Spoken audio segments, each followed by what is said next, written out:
You're listening to an Airwave Media Podcast. Before we begin, I'd like to thank my newest patron. This time around, we have a new partner patron, Austin. Thanks so much for your generous support, Austin. Your copy of my novel will be on its way to you as soon as possible. Any listeners who want to support the show, find Historical Blindness on Patreon. For as little as $1 a month, you get teasers between episodes and ad-free versions of the show. And at higher levels, you can unlock early access and get electronic or physical copies of my novel. Support from listeners will determine the long-term viability of this project. We're almost 2 years in, and I haven't quite met my introductory goal of $100 a month in listener support. With my teaching workload, which I've had to increase to support my family in the absence of any real income from this project, it looks like I'll probably have to take a hiatus again soon in order to stay on top of all the classes I'm instructing. I'll let you know about that in the coming weeks. In the meantime, to help make it possible for me to not take hiatuses and spend more time podcasting, pledge your support. This episode was brought to you by ServiceNow. We're for people doing the fulfilling work they actually want to do. That's why this was written and read by a real person and not AI. You know what people don't want to do? Boring, busy work. Now with AI agents built into the ServiceNow platform, you can automate millions of repetitive tasks in every corner of your business, IT, HR, and more, so your people can focus on the work that they want to do. That's putting AI agents to work for people. It's your turn. Tap the banner to get started or visit servicenow.com/AI-agents. What does Sputnik have to do with student loans? How did a set of trembling hands end the Soviet Union? How did inflation kill moon bases? And how did a former president decide to run for a second non-consecutive term? These are among the topics we deal with on the My History Can Beat Up Your Politics podcast. We tell stories of history that relate to today's news events. Give a listen. My History Can Beat Up Your Politics, wherever you get podcasts. On to the show.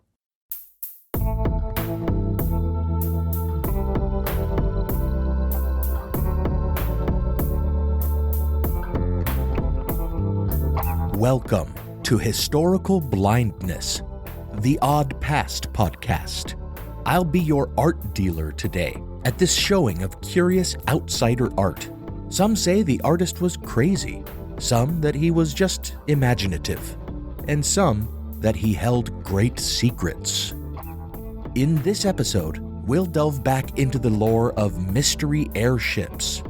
In the last episode, I surveyed the history of innovation in ballooning before telling the tale of the mysterious sightings that occurred in 1896 and 97. But is it possible that there is a further history of aviation pioneering that didn't make it into the historical record? Could some inventors have made great strides in the design and building of airships? If fleets of flying machines really were seen in 1896 and 1897, then it would seem someone must have. And there does exist a body of work that claims to answer these questions. In all, it comprises some 2,000 pages, with watercolor paintings and handmade collages, as well as handwritten passages that purport to reveal the existence of an organization of airship inventors who made great advancements in aviation in the 1850s, but did so entirely in secret. But is this a work of history or a work of art? Does it impart fact or simply weave an intriguing fiction? Thank you for listening to this blind spot. Charles Dellschau and his extraordinary Sonora Aero Club.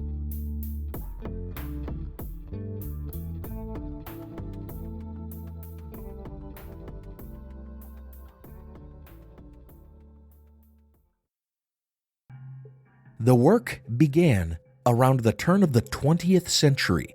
The artist was then a man of around 70 years, a Prussian immigrant by the name of Charles August Albert Dellschau, who had arrived at Galveston in 1849 at the age of 19. He lived much of his life in Texas, working in Richmond as a butcher as had been his father's trade. In 1861, he married a widow with a 5-year-old girl. Decades later, after losing his wife and most of the children he had fathered with her, he moved from Richmond to Houston to work as a clerk for his stepdaughter's husband, a saddle maker. In the mid-1890s, his son-in-law also passed away, and Dellschau moved in with his widowed stepdaughter and her several children. He retired right around when the airship flaps began. Not long after these incredible sightings of flying ships, Charles Dellschau, who seems to have spent most of his time in his stepdaughter's attic, began to write his illustrated memoirs. This undertaking thereafter turned into a seemingly endless series of drawings, paintings, and collages on butcher paper. It seems he produced one new, intricate work of art of this sort about every 2 days, working by candlelight up in his attic studio, until he died in 1923 at the age of 93. He never tried to publish his writings or sell his artwork in life, and after he was gone, his family left it moldering up in that attic until the 1960s, when a house fire prompted a fire inspector to clean out the attic. Thinking all the old papers a fire hazard, he dumped them all on the curb. Somehow, the artwork thereafter came into the possession of the owner of a local store, where for even longer it remained hidden under various other items, tarps and carpets, until its rediscovery and sale to various art galleries and museums, and to a researcher named Peter Navarro, whose interest lay principally in the mystery airship sightings of the late 1890s. From there, the work of Charles Dellschau entered history and the public consciousness. You see, rather than the simple autobiography of a butcher as one might have expected from him, his writings and his illustrations and collages depicted in vivid detail his involvement with a society of airship makers in California. If Dellschau's work is to be believed, then sometime in the early to mid-1850s, not long after he first arrived in Texas, he traveled to California to the gold rush country west of Yosemite, where in a small town called Sonora, he served as the draftsman for a secret society of airship builders. This group, the Sonora Aero Club, was composed of men with Germanic names, likely immigrants to America just like Dellschau, and they met among miners in the saloon at Sonora, talking not of gold, but of flight. One man in particular stands out in Dellschau's works as the leader or principal innovator in the Sonora Aero Club, one Peter Menes, a German miner and rough sort. He is described as a drunk and a genius, tinkering with airships for the sole purpose of astonishing friends and maybe making enough money to keep himself in drink. It is he who engineers or discovers the miraculous quote-unquote lifting fluid that eventually allows all the Sonora Aero Club's ships to float and fly. Menes calls this material soup, S-U-P-E. Essentially, it replaced hydrogen in their designs, as drops of it, released onto rotating metal plates called an electron, resulted in a gas that filled the airship's envelopes to provide lift. So you might say they were driving around in souped-up hot air balloons. From Dellschau's memoirs, one gets the impression that the club is a group of jovial aviation enthusiasts, keenly interested in the mechanics of flight, yes, but perhaps even more interested in telling a good tale and having a raucous good time at the local tavern.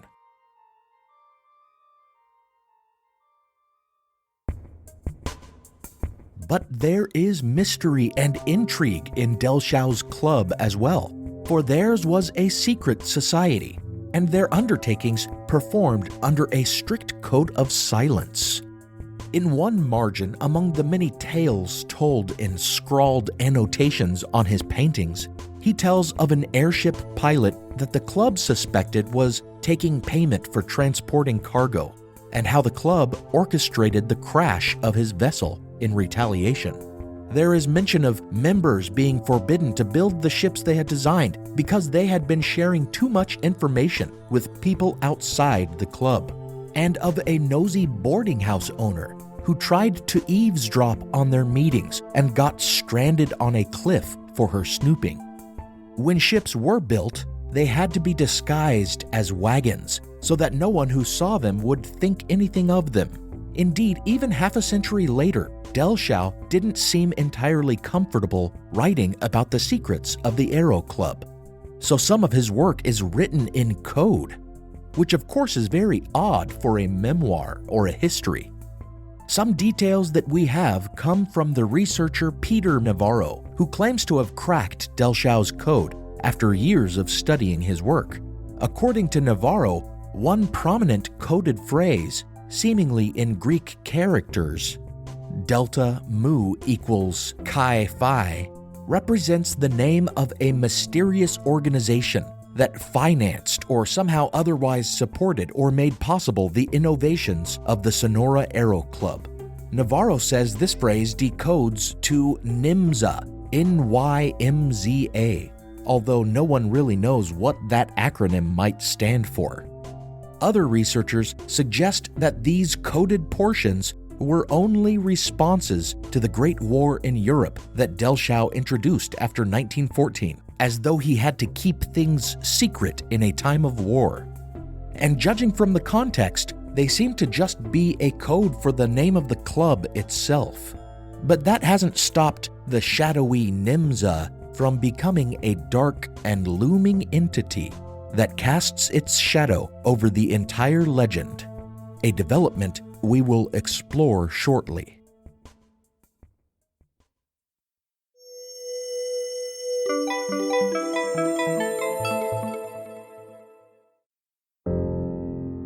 An old wine cabinet said to be possessed by a demon, which invokes nightmares and physical harm. An island full of giant rabbits, said to appear once every 7 years off the coast of Ireland. A rural family that in the dead of winter walked one by one into their barn, but never walked out. The world is full of fascinating mysteries, and the Blurry Photos podcast sheds light on the darkest corners of the unknown. With a new storytelling-focused format, Blurry Photos brings legends to life and examines if there's any fact behind the supposed fictions. Join me, David Flora, as I explore the unexplained and explain the unexplored on the Blurry Photos podcast.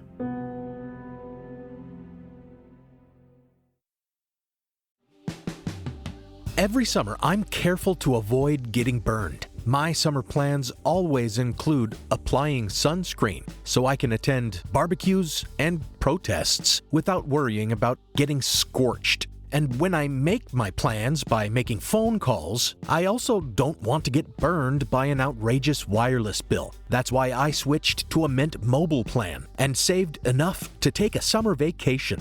With Mint, I found no difference in speed or coverage, just a big difference in cost. And right now you can switch to a Mint wireless plan like me to avoid sweating those surprise charges and overages. You'll just be chillin' with Mint's offer of 3 months premium service on the nation's largest 5G network for just $15 a month. With high-speed data and unlimited talk and text, it might just be the coolest thing happening this summer.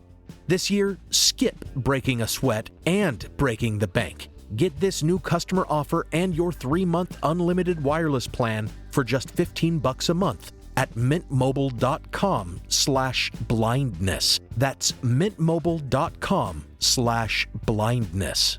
Upfront payment of $45 required, equivalent to $15 a month. Limited time new customer offer for first 3 months only. Speeds may slow above 35 gigabytes on unlimited plan. Taxes and fees extra. See Mint Mobile for details.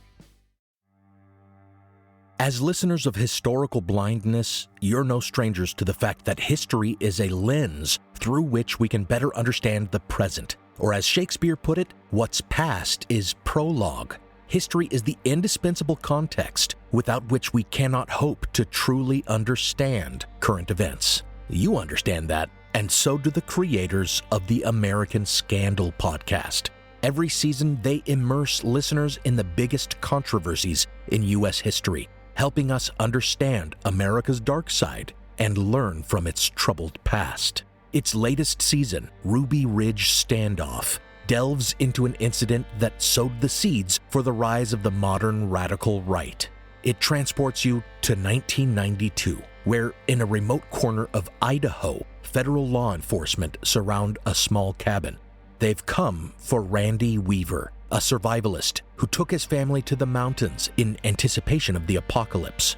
A simple weapons charge brought the agents here, but the situation is about to explode into a deadly and tragic standoff that will later become a rallying cry for far-right extremists, fueling distrust and violent anti-government sentiment for decades. Follow American Scandal on the Wondery app or wherever you get your podcasts. You can binge all episodes of American Scandal's Ruby Ridge Standoff early and ad-free right now on Wondery Plus.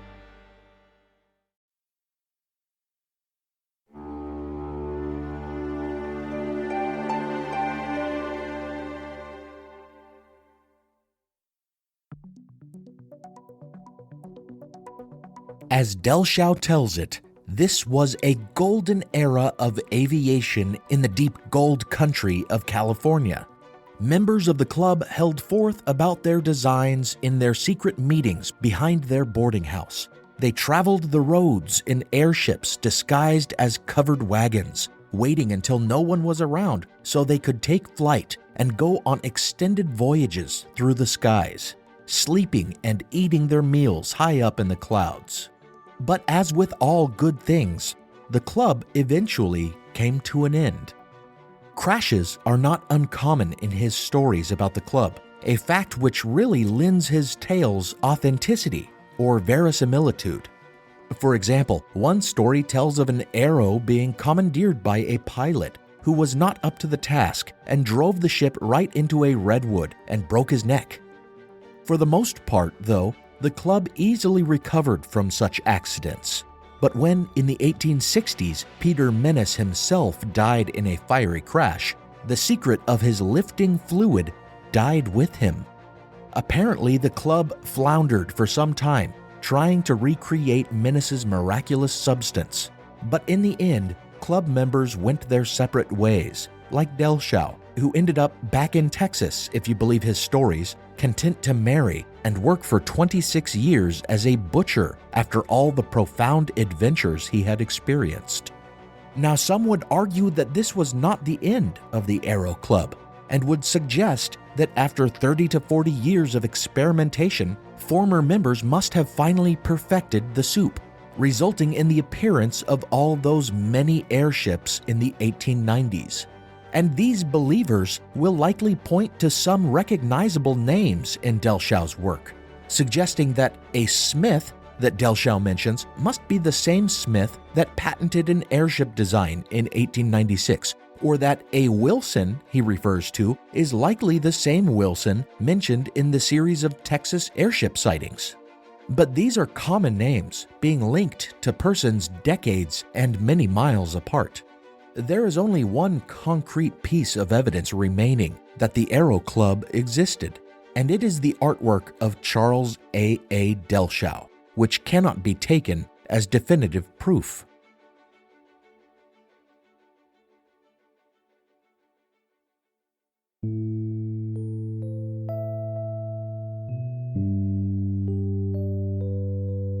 Of course, this has not kept conspiracy theorists and fringe thinkers from doing what they do best.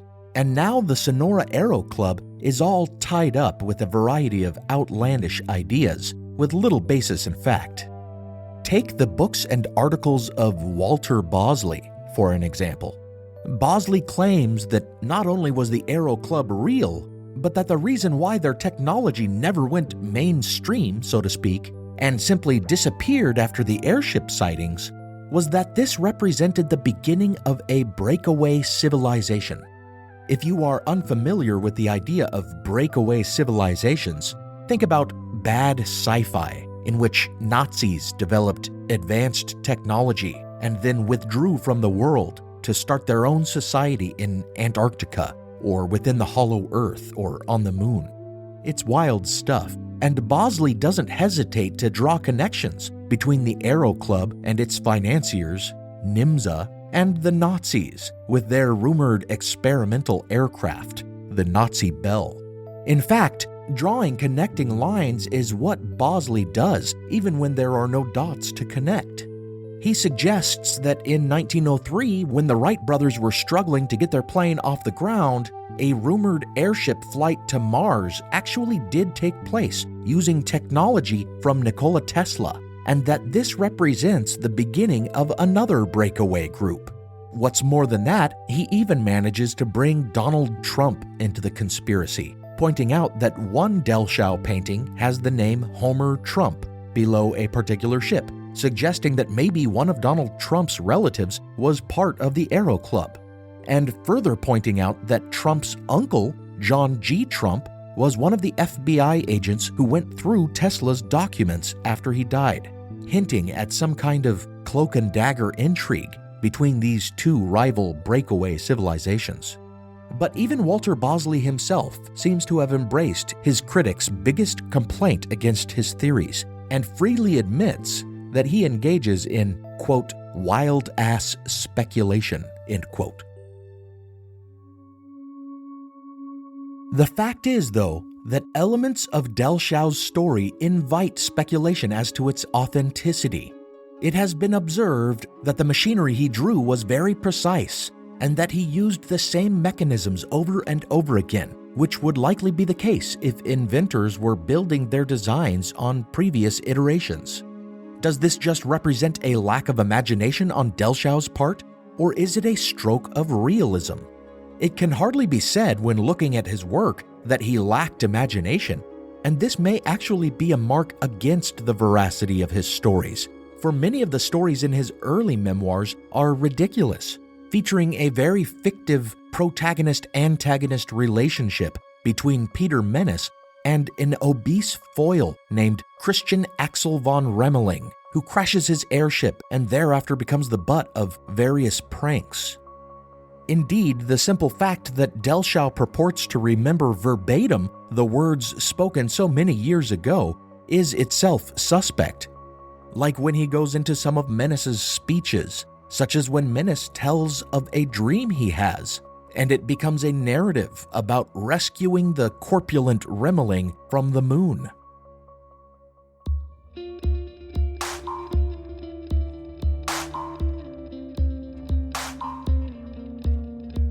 And yet, when one wants to confirm that Dellschau wasn't in Sonora in the 1850s, one finds a blind spot in his past.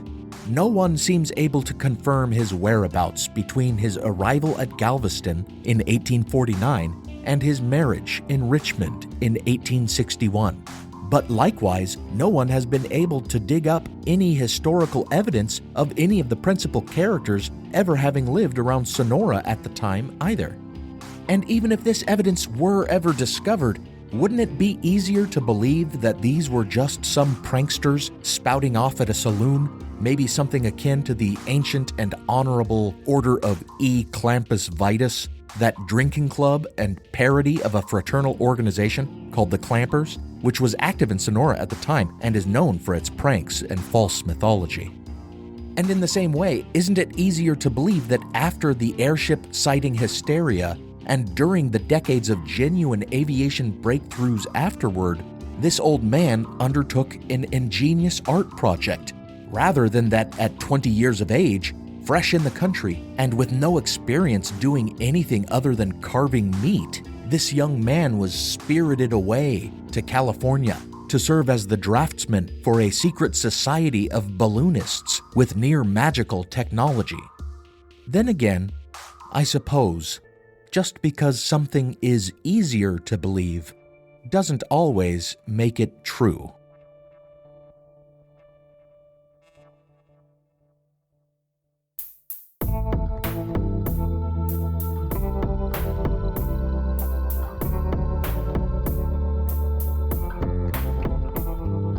Thank you for listening to Historical Blindness, the Odd Past podcast. Much of the music heard on the show is provided by composer Alex Kish. Visit alexkishmusic.com to get compositions for your own projects.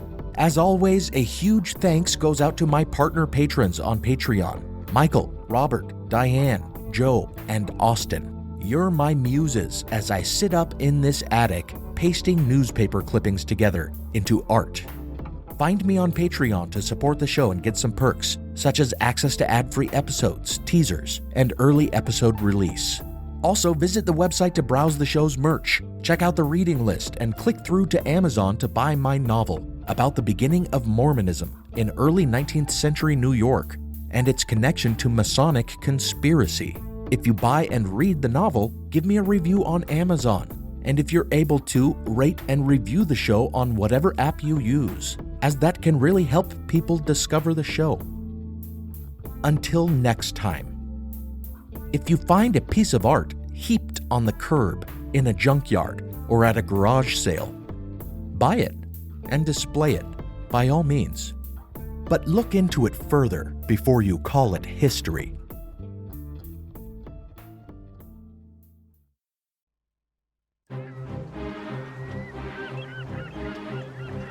Hello, this is Matt from the Explorers Podcast. I want to invite you to join me on the voyages and journeys of the most famous explorers in the history of the world. These are the thrilling and captivating stories of Magellan, Shackleton, Lewis and Clark, and so many other famous and not so famous adventurers from throughout history. Go to explorerspodcast.com or just look us up on your podcast app. That's the Explorers Podcast. The Civil War and Reconstruction was a pivotal era in American history. When a war was fought to save the Union and to free the slaves. And when the work to rebuild the nation after that war was over turned into a struggle to guarantee liberty and justice for all Americans. I'm Tracy. And I'm Rich.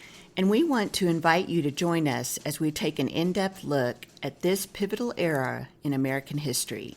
Look for the Civil War and Reconstruction wherever you find your podcasts.